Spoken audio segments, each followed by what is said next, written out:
What's going on, everybody? What's up? How y'all doing? You good? I'm doing well. I'm doing pretty well. I'm not gonna lie. See, because 2 days ago I was a little irritated.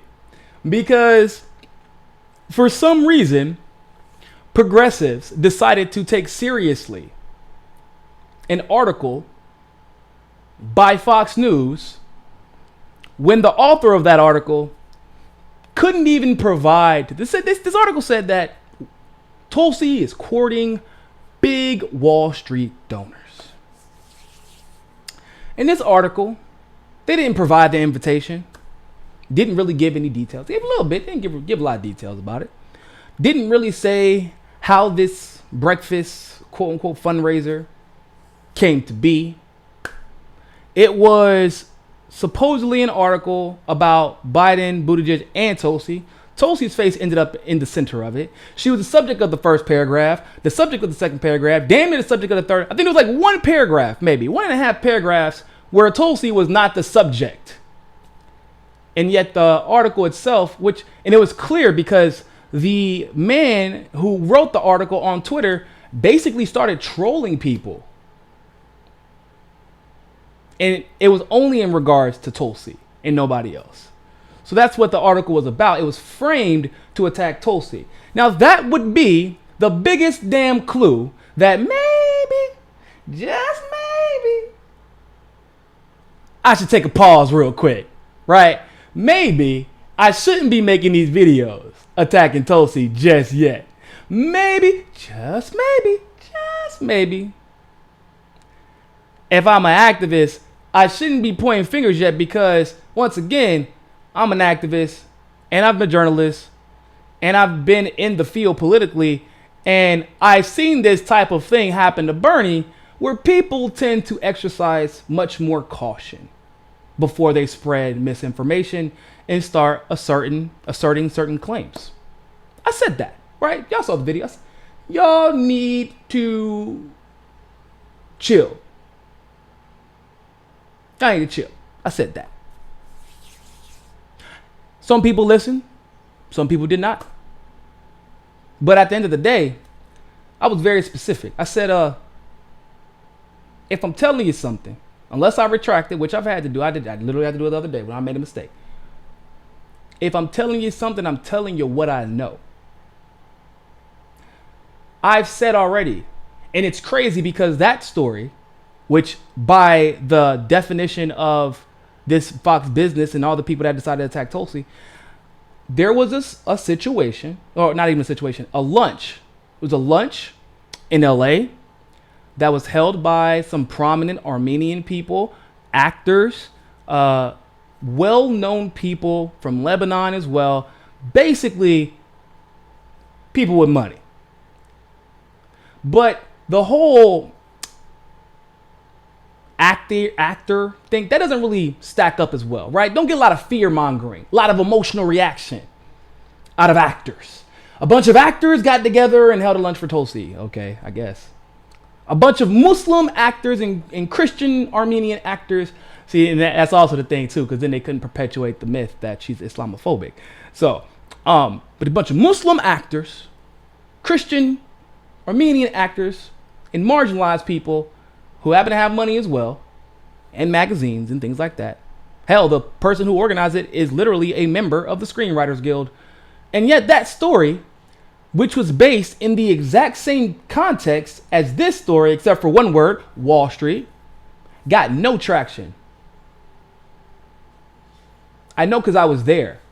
I know because I interviewed Apo Jabarian, who is the founder of Armenian Life magazine. Who, funny enough, doesn't like Anna Kasparian. But and I said the other day, not yesterday, but the day before, I said, look, I know what this meeting is going to look like. I know exactly what's happening. And given the context that this particular person holding this meeting is anti-Wall Street. This particular person holding this meeting, Omid Malik, was introduced to Tulsi at the SALT conference, where her message was anti-war. This particular person asked Tulsi, or after complaining about Dodd-Frank and how it propped up big banks, this same man asked her, which was damn near, it wasn't even an ask as much as it was an assertion. Are you going to reinstate Glass-Steagall? Why? Because this particular person, although he is worth, multi-millions now, people think he got the multi-millions from being a banker. Like, he's like worth 120, 130 million now. Problem is, that's not where he got most of his money from. He won a lawsuit against Bank of America. He runs a boutique banking. Boutique. I don't know if y'all know what boutique means. It means ain't big. It means it ain't big. That's what we're going to just simplify it in that regard. It means it is not big. So he runs a small boutique bank. But people assume because he has finance in his occupation, despite the fact that his boutique bank, which small bank, literally says an alternative for investing. Alternative, as in I am alternative media, right? Same concept. If the market crashes, one, who do you think would be saved by the government? You think that Mr. Omid's bank would be bailed out? Or do you think that he would get crushed in the case that we keep spending all this money on wars, not paying attention to how big the banks are getting? And then, of course, like many of us, he would be caught in the crossfire. And like I said, being that he's Iranian and Pakistani, it was clear to me, if you listen to the questions that were being asked and watch the original interview at the SALT conference, that he was probably not as a cut and dry of a guy as most would like to think. But hey, that's what I said it. People didn't want to listen. They did their own thing. Because once again, I wasn't saying this based off of nothing. I was saying this because I saw other people with money at a volunteer fundraiser for Tulsi in LA, where it was also open to the press, where it was also recorded, where the video was also posted to YouTube, where Tulsi had to rush out and then go to her next event. Because these people in particular, they may not have agreed with anything else, but they agreed with her anti-war stance because of their particular backgrounds. Because, believe it or not, human beings aren't a monolith. Can you believe it? So, Tulsi, as I said she would, went to this event. And even though people were swearing that nobody's going to be able to cover it, we don't know what she's going to talk about. She's going to pander to Wall Street. Guess what Tulsi Gabbard went in there and did? Exactly what people who had been paying attention to Tulsi Gabbard said she would do this entire time. She went in and she spoke her truth. Every bit of it. Actually, it was probably one of her best discussions. She went in. She talked about her anti-regime change war stance. She went in and talked about how she is making every attempt to help Americans shred the labels and the false dichotomy of the Democrat versus Republican and come together for peace. She lived up to the principle that she's placed forward, saying, I will meet with anyone to spread this message of peace. And she actually said that, by the way. She released this video, 100% of it, after all the shit that all these people were talking. And it's crazy to me because how in the hell did people think she was going to do anything other than release that video making the exact statement she made in that video when she has consistently done so? Think about this logically. Why, after knowing you're constantly under fire, After knowing your margin of error right now in the progressive world, even though it is unfair, even though it shouldn't be this way, it's just reality, it's unfair, but she is under fire and walking a thinner line than even Elizabeth Warren, and it makes zero sense. Because that's how progressives are treating her. As a contrast, with Bernie, people assume that everything that comes out against him is a lie. With Tulsi, they assume, and at least initially, that it could potentially be true. But with Bernie, it's always immediately dismissed. Even though she's the one who put her career on the line to stand up for truth and justice. Not just Bernie, but for truth, for justice. She's the one who stood up in front of the Clinton and in front of national television and said, the Clintons don't scare me. So after she's established this persona, this consistent practice of being this particular individual, whether it be how she lives her life, whether it be politics, whether it be how she engages crowds, engages television, her voting record, etc., etc., etc. She doesn't take PAC money, by the way. The only one, at least in the top 10, who does not take PAC money. Interestingly enough, once again, I'm just trying to draw a contrast here so people can see the hypocrisy. Bernie takes PAC money. He does not take super PAC money this time still, but he does take PAC money. The argument always is, well, it's PAC money from unions. I don't know if you understand union influence, but it is not necessarily a good thing a lot of the time. Unions can be problematic, as we found out in the California Democratic Convention when the unions put all their money and their backing and got their people to come out for Rusty Hicks over Kimberly Ellis in the Democratic chair position election. Unions are not necessarily a good thing when it comes to politics. But did y'all see any crazy videos put out immediately the moment that people found out that Bernie was taking PAC money this time, whereas he was not taking PAC money last time? No.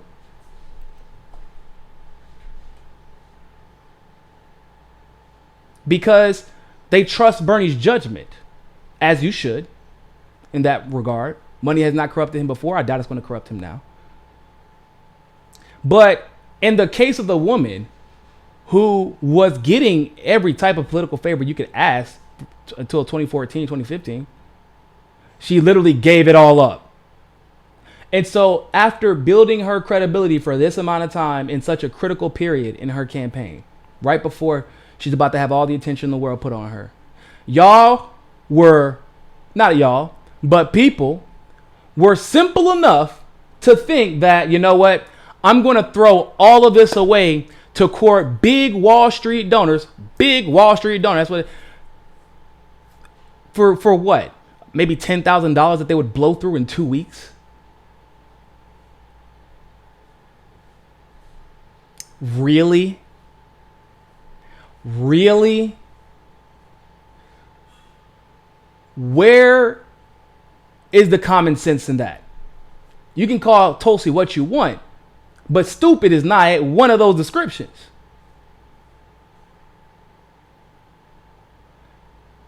And what's irritating even more so, outside of maybe one person, instead of which everybody knows to some degree, I can get some type of an answer. And I got that answer a while ago, and I completely forgot about it, to be completely honest with you. Because, like I had said before, the breakfast seemed like a non-issue considering this exact same thing has happened to her. She goes into people's homes, restaurants, coffee shops, big venues and small, wherever they will listen to her speak, and it's literally never been an issue. So she posts this video, and I'm waiting for some retractions. I'm waiting for some apologies. But I think that it's also important for you all to understand something. There will be a lot of people out there who will say, Niko, you're too, what do they say? Oh, you just love Tulsi. I do. Actually, as a person, Tulsi is an amazing person. But that's not why I support her, and she's very aware of that. Bernie is an amazing person. That's not why I support him. I've critiqued both. I've defended both against smears. The problem is, because of the nature of just how tribalist progressive politics can take form, I'm the only one, with the exception of maybe one or two other people, and even that is somewhat rare. I'm the only one who will defend Tulsi against all the smears and defend Bernie against all the smears, but I'm also the only one who will critique Bernie when necessary, at the time that it's necessary. And I will also critique Tulsi when it's necessary, which I have had to do before. She just hasn't given me much of a reason lately. And guess why that is? I know this might sound surprising, but because I'm actually objective. And I'm not going to let a progressive get smeared. I don't care who it is. And if I have to call a progressive out because they haven't done their job the way they need to do, then I will do that too. And if the person, just maybe, because the biggest claim, right? The biggest critique of me is that I'm too close to the campaign. I'm too close to Tulsi, which is weird because I've literally never heard that critique of anyone who relentlessly and completely and totally subjectively defends Bernie or won't critique Bernie because they're worried about political backlash from that rather than just doing the right thing and reporting as even-handed as humanly possible. Some of those people have even attacked Tulsi, illegitimately so. The biggest critique against me is that I'm too close to the campaign. So when I'm telling you, y'all might need to wait before y'all be releasing shit and attacking her because I already know how this story's going to end and y'all going to be embarrassed. Nobody wants to listen to me when I'm trying to give y'all the hints in the world. Maybe,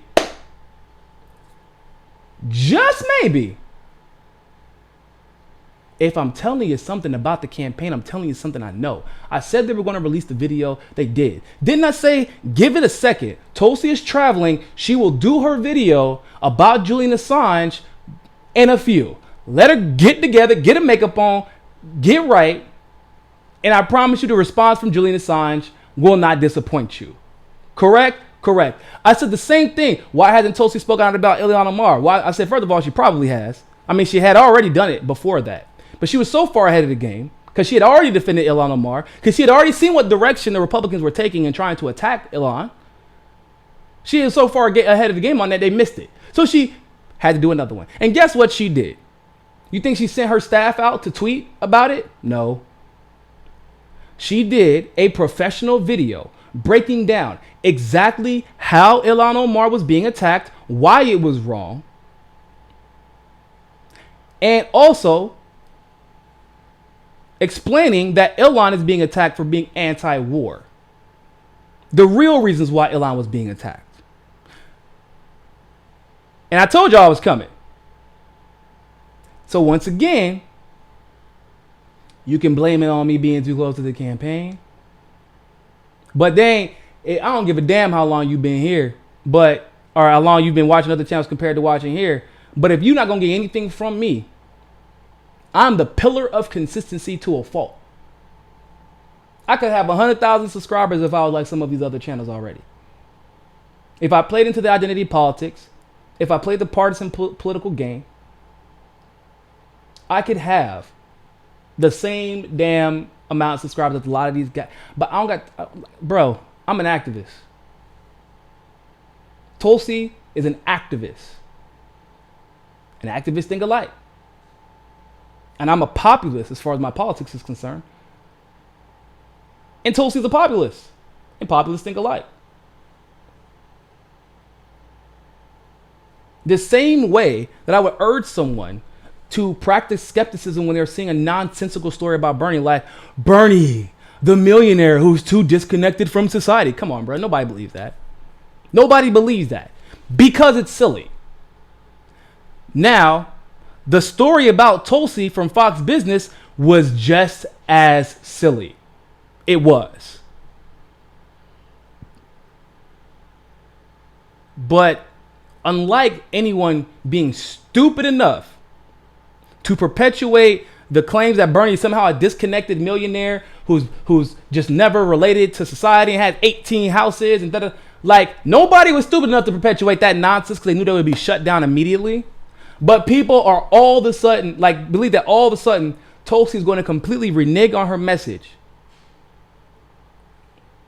and change who she is for a few $1,000s, knowing she's under a magnifying glass.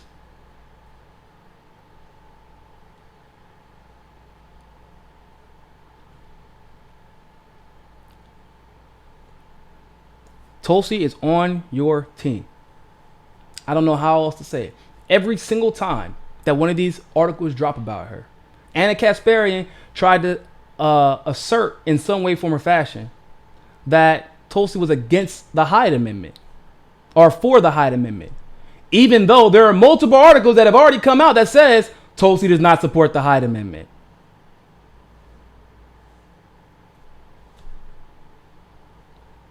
What we are dealing with Tulsi specifically is something unlike we've ever seen. And I think that people need to understand this. Tulsi is a threat to a lot of different people for a lot of different reasons. It would take literally 2 more hours to break down in every way, form, and fashion. She is a threat. But I think that it's become clear at this point to everybody that she is. So when Fox Business puts out a story, I would maybe exercise a little bit of hesitation before you share that story, before you push that story, before you give that story any credence. It's not about being first. It's about being right. And I encourage all of you, go watch that video. It's on Tulsi's YouTube page. I'm going to be doing clips and segments on different excerpts of the video. But watch it in its entirety. And guess what? I'm going to be honest with you. Watch it in its entirety and prepare to not be amazed. Because she says exactly what you think she would say. You're going to be like, oh, yeah, that sounds about right. Okay, next. Because that's who she is. Which is why I have so much respect for her. So, if my obsession with Tulsi's candidacy bothers you, but everyone else's obsession with Bernie's candidacy and them basically uplifting him like he's a demigod does not bother you, maybe you should question one way or the other why you are okay with basically everybody in media sycophantically fawning over Bernie no matter what he does, right or wrong. Then you should be worried about, you should be more worried about that than why I supposedly have to defend somebody who is absolutely worth defending. Bernie can literally comb his hair to the side one time, and these pundits will be all over it, like he solved, like he cured cancer. Bernie is amazing. Bernie makes mistakes. AOC is amazing. AOC makes mistakes. Tulsi is amazing. Tulsi will probably make another mistake eventually. I don't know. Probably, maybe, perhaps. I don't know. Maybe. Not at this rate, but when it's time to critique, that's when you should be going to people's channels and seeing what they have to say about it. Because if there's anything you're going to get here, anything, it will be an objective critique based off the information that we have available, based off of the patterns that we know these people to display, and based off of fact. Not who can get the most subscribers, not the fear of losing subscribers. I've lost thousands, I'll gain thousands more, and I'll lose 1,000, a couple of thousand later on down the line. It is what it is. Activism isn't not for the faint of heart, and it damn sure doesn't mean you're not going to be well liked if you're an activist. Not by everybody. If you're liked by everybody, that means you're doing something wrong. So I can relate to Tulsi in that regard, and I'm sure a few other people can too. I'm sure a lot of you can.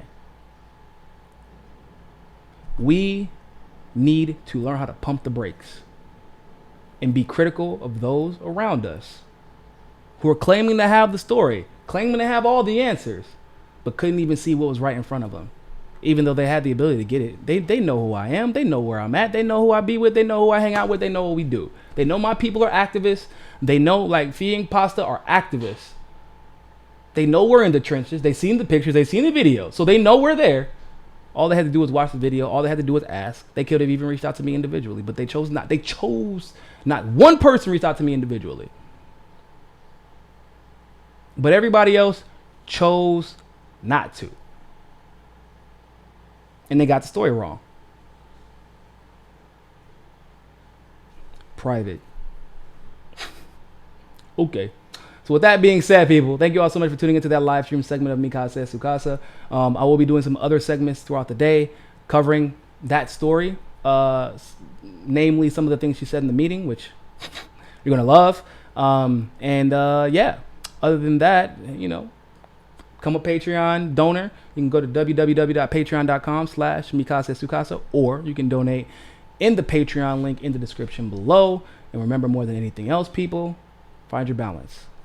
For the love of freaking God, find your balance. Okay? All right? All right. Peace.